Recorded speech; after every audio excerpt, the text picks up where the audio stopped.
আরে রবিন, তোকে পাইছে ভালো হয়েছে। আমি নামাজ পড়তে যাব, শুনছি মসজিদের পানি লাইনে নাকি সমস্যা, তাই পটে করে পানি নিয়ে আসছি। ধর পানিটা ডাল, উজু করে। আমিও তো নামাজ পড়তে যাবো। ও আচ্ছা, আমি আরে তোর জন্য দাঁড়ায় আচ্ছা আছি। পানিটা ডাল, উজু করে ফেলি।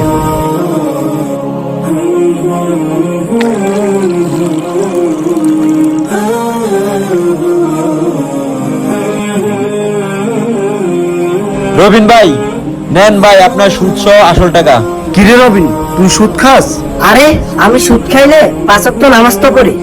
ভাই, সুদখোরকে আল্লাহ তাআলা পছন্দ করে না। আচ্ছা এখন বাদ দে, আজান পড়ছে, নামাজ পড়তে যাবো তাড়াতাড়ি। হ্যাঁ ধর পানি ডাল। আরে পানি ছিল তো, পানি কই? হ্যাঁ, পানি ছিল তো।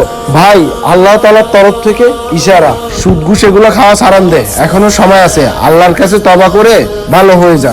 হ্যাঁ হ্যাঁ ভাই, তবা তবা, আল্লাহ আমাকে মাফ করেন।